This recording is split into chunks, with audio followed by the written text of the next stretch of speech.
Mi esposa me fue infiel, perdió las piernas en un accidente con su amante y su familia espera que yo la cuide de por vida. ¿Es mi obligación ser su enfermero después de que destruyó nuestro matrimonio? No olvides suscribirte en nuestro canal, subimos nuevas historias todos los días.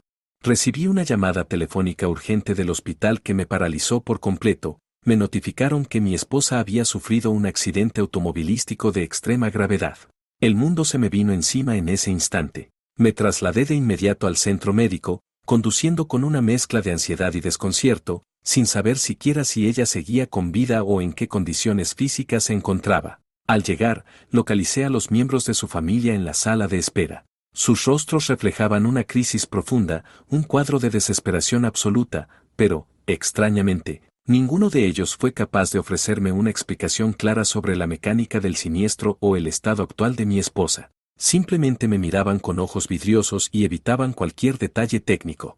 Transcurrieron varias horas de una espera agónica, sin recibir ni una sola palabra por parte del personal médico. Fue un tiempo de silencio tenso que parecía una eternidad. Finalmente, el cirujano responsable se acercó a mí con una expresión sombría y me informó que la condición de mi esposa era crítica debido al gran impacto que tuvo el accidente. Me explicó, con detalles clínicos que me revolvieron el estómago, que la parte inferior de su cuerpo había sido aplastada contra el tablero del automóvil durante la colisión. Esto resultó en múltiples fracturas, daños vasculares severos y un cuadro de síndrome compartimental en ambas piernas que se complicó rápidamente. El médico añadió que, tras intentar estabilizar la presión interna y restaurar el flujo sanguíneo sin éxito, la necrosis de los tejidos ya estaba muy avanzada. La única opción viable y urgente para evitar más complicaciones que se extendiera a todo su cuerpo fue removerlas quirúrgicamente. Mientras mi mente intentaba procesar la noticia que mi esposa no volvería jamás a caminar por sí sola, el médico añadió un detalle adicional que cambió el rumbo de todo. Mencionó que el conductor del vehículo se encontraba estable, a pesar de haber sufrido diversas fracturas y la pérdida de la visión en su ojo izquierdo. Ese dato me causó una contradicción inmediata, un cortocircuito en el cerebro. El coche involucrado era propiedad de mi esposa y ella era una mujer sumamente estricta y territorial con el uso de su vehículo, jamás permitía que nadie más tomara el volante, ni siquiera yo en muchas ocasiones. Al notar mi confusión, el doctor me sugirió, con cierta cautela, aclarar los detalles con los familiares presentes. Me acerqué al hermano de mi esposa con una determinación gélida, exigiendo una explicación directa sobre quién operaba el vehículo en el momento de la colisión. El hombre mostró una duda evidente, un titubeo que me confirmó que algo ocultaban, buscó apoyo visual en su madre, quien comenzó a sollozar sin poder responder. Ante mi insistencia, mi voz se volvió más grave, más firme. Finalmente, el hermano declaró que el conductor era un amigo de ella. Esa respuesta no disipó mis dudas, al contrario, las profundizó. El hecho de que un tercero condujera su automóvil personal bajo esas circunstancias no tenía ninguna justificación lógica dentro de nuestra dinámica matrimonial. Exigí una verdadera respuesta sobre la identidad del sujeto que conducía. Tras un silencio tenso, casi insoportable, el hermano de mi esposa confesó la verdad, el acompañante era, en realidad, su amante. Añadió, con una falta de tacto increíble, que no debía tomar la traición de forma personal debido a la gravedad de la situación actual. La revelación me produjo una sensación de vacío absoluto mientras yo aún experimentaba una angustia genuina por su vida. Ella se encontraba con otro hombre en el momento del impacto. Su madre me sujetó las manos y, entre lágrimas, me suplicó que no la abandonara, apelando a que ahora ella me necesitaba más que nunca debido a su nueva discapacidad. Me liberé de su contacto de inmediato, con un rechazo físico casi violento, y me retiré del pasillo sin emitir una sola palabra. Me refugié en el baño del hospital para intentar recuperar la calma, con el corazón latiendo con una furia silenciosa, y llamé a mi hermana para explicarle la situación. Ella se presentó en el centro médico en menos de una hora para ser mi escudo ante la manipulación constante de la familia de mi esposa. Cuando el personal médico me permitió finalmente acceder a la habitación, encontré a mi esposa inconsciente, sumergida en un estado de fragilidad que resultaba evidente bajo las luces fluorescentes del hospital. Al observarla allí, conectada a múltiples dispositivos, no sentí el afecto o la compasión que solía tener por ella. En su lugar, me recorrió una combinación gélida de ira y desprecio absoluto. El médico, con un tono profesional pero cargado de expectativas que no me correspondían, me informó que el pronóstico de su recuperación física era favorable. pero enfatizó que el cambio drástico en su cuerpo requeriría un soporte emocional incondicional de todo su entorno cercano para afrontar la pérdida de sus extremidades. Regresé al pasillo y comuniqué el informe médico a mis suegros de manera mecánica, despojada de cualquier matiz emocional. Ellos evitaban mi mirada a toda costa, manteniendo una postura de sumisión y vergüenza, aunque sus rostros, a pesar de todo, seguían implorándome con desesperación que yo asumiera la carga de su cuidado. Me resultó físicamente insoportable la ironía de aquella situación. Se esperaba, de manera tácita, que yo fuera el soporte moral, el enfermero y el pilar de la persona que acababa de desarticular nuestro matrimonio y de burlarse descaradamente de mi esfuerzo diario por construir un patrimonio común. En cuestión de horas, la estructura completa de mi vida se había desmoronado debido a su decisión consciente de serme infiel. Lo que sentía en ese momento ni siquiera llegaba a ser odio. El odio es una emoción activa, requiere una inversión de energía que yo ya no estaba dispuesto a desperdiciar en ella. Sentía un vacío gélido, una desconexión total.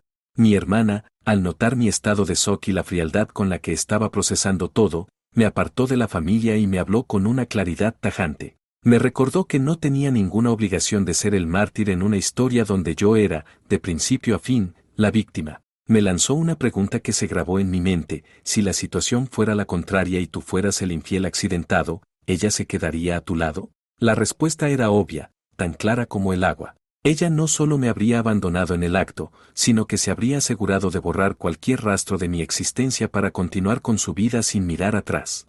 Regresé a casa esa noche, pero el silencio de las paredes se sentía asfixiante, cargado de los recuerdos de una vida que ya no existía.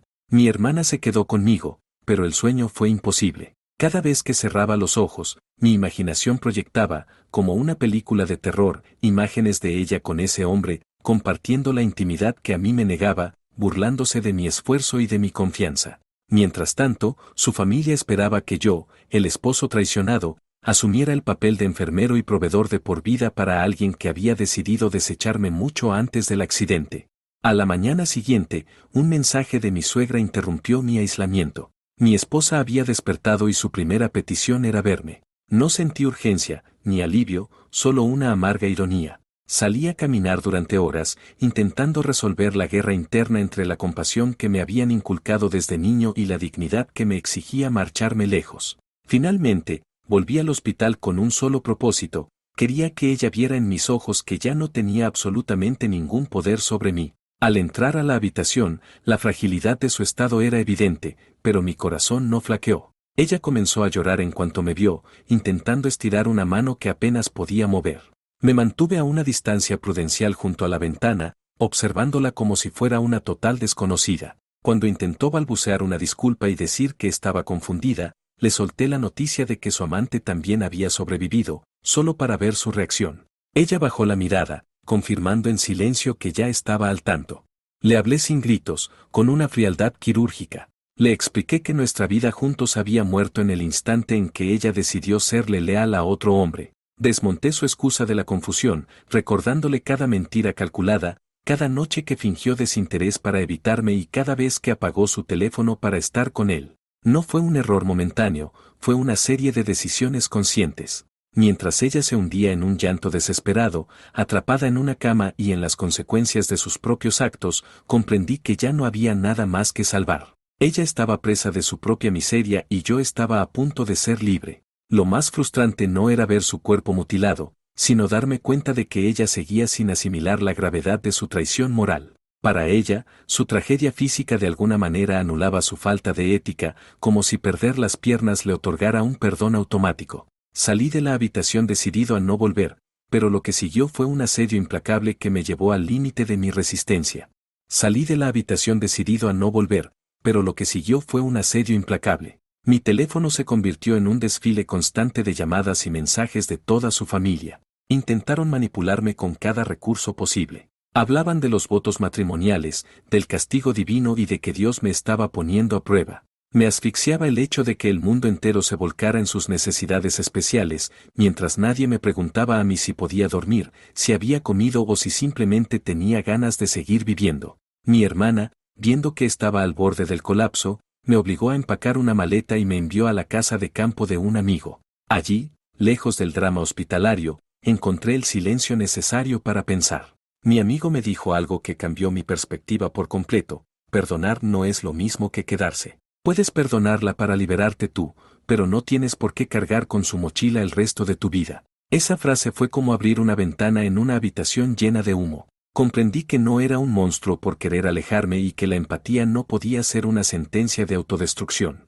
Justo antes de regresar, recibí un último mensaje de ella. Decía: te amo. Sé que te fallé, pero estoy rota. No puedo hacer esto sola. ¿De verdad me vas a dejar así? Al leerlo, la venda se me cayó por completo. Ella no me amaba. Me necesitaba. Me necesitaba para que le lavara el cuerpo, para que pagara sus cuentas y para que le sostuviera la mano mientras ella procesaba las consecuencias de haber estado con otro. Y yo ya no estaba disponible para ese sacrificio. Regresé a la ciudad con una resolución absoluta. No iba a permitir que la lástima se convirtiera en el motor de mi vida. Me senté en mi escritorio y redacté el correo electrónico más difícil y necesario que he escrito jamás. Solicité formalmente la separación de bienes y el inicio del proceso de divorcio. Fui tajante. No quería contacto directo y toda comunicación futura se gestionaría exclusivamente a través de abogados. Le deseé que encontrara el apoyo médico y psicológico necesario, pero dejé claro que yo ya no podía ni quería llevar esa carga. Al enviarlo, se desató el caos. En cuestión de minutos, mi teléfono estalló. Cuando su madre me gritó por teléfono: ¿cómo puedes abandonar así a tu esposa? Le respondí: ella dejó de ser mi esposa el día que subió a ese coche con ese tipo. Ustedes lo sabían y guardaron silencio. Querían que me quedara como un sirviente para cargar con su castigo, pero eso se acabó. Colgué, apagué el celular durante 2 días y me dediqué a limpiar el departamento. Metí en cajas todas sus cosas, cada prenda, cada perfume y cada fotografía, borrando sistemáticamente cualquier rastro de la mujer que me había traicionado. Deseché todo rastro físico de su vida. Los llevé al contenedor de basura del edificio en un acto que sentí como un entierro simbólico de una relación que se había podrido sin que yo lo supiera. Al tercer día encendí mi teléfono y encontré 100 mensajes acumulados. Uno de ellos era de su abogado, confirmando que ella aceptaba el divorcio, pero con la condición de tener una última conversación conmigo. Accedí pensando que esto ayudaría a cerrar el capítulo definitivamente. Nos vimos en la sala del hospital. Ella en silla de ruedas lucía más pequeña y frágil, pero mantenía esa mirada acostumbrada a manipular la situación. Intentó justificar su infidelidad argumentando que se sentía sola e invisible porque yo trabajaba demasiado. Ante ese guión de victimización, le recordé que mi esfuerzo era precisamente lo que pagaba el coche y la cama que ella compartió con otro hombre. Cuando me levanté para irme, ella levantó la voz preguntando si realmente la abandonaría en su estado actual, sin piernas. Me detuve para aclararle que aunque sus heridas fueran visibles y las mías no, ella había mutilado mi alma con sus mentiras. Me marché sin mirar atrás. El proceso legal concluyó con la división de bienes. Ella intentó quedarse con el departamento, pero como yo lo había pagado con mi esfuerzo y horas extra, logré conservarlo. Ella recibió una compensación económica para su nueva vida. Un año después, en el supermercado, mi suegra me interceptó. Me abordó con un rostro demacrado y una actitud de reproche. ¿Por qué nos has bloqueado a todos? Me soltó. Ella está mal, ha desarrollado infecciones que no ceden.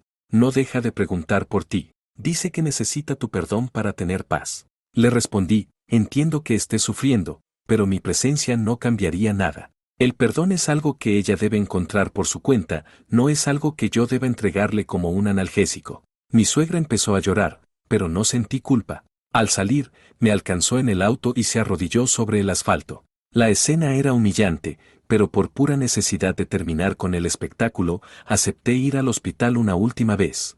Al entrar, la imagen fue desoladora. Ella estaba conectada a monitores, amarillenta y consumida. Me pidió perdón en un susurro, diciendo que no podía morir sin saber que yo no guardaba rencor. Se confesó sobre la muerte de su amante, la infección en su ojo se complicó, perdió la vista por completo y la depresión lo terminó de hundir. Me preguntó si aquello me daba alivio. Le respondí con total frialdad que la muerte de ese hombre no cambiaba nada, mi decisión nunca dependió de la suerte de su amante, sino de su traición. El hecho de que él terminara ciego y muerto solo me confirmó que el camino que eligieron fue una vía hacia la destrucción total. Salí sin despedirme. Un mes después, falleció por falla multiorgánica. Pensé que el infierno había terminado, pero una tarde, un ruido violento en mi puerta me devolvió a la realidad. Mis suegros estaban ahí, transformados por el odio, gritando que yo era el culpable que su hija se haya ido. Basta. Les grité, silenciando sus insultos. Ella no falleció por mi culpa, sino por las consecuencias de sus propias decisiones. Murió por estar en un auto con un hombre que no era su esposo, destruyendo nuestra vida.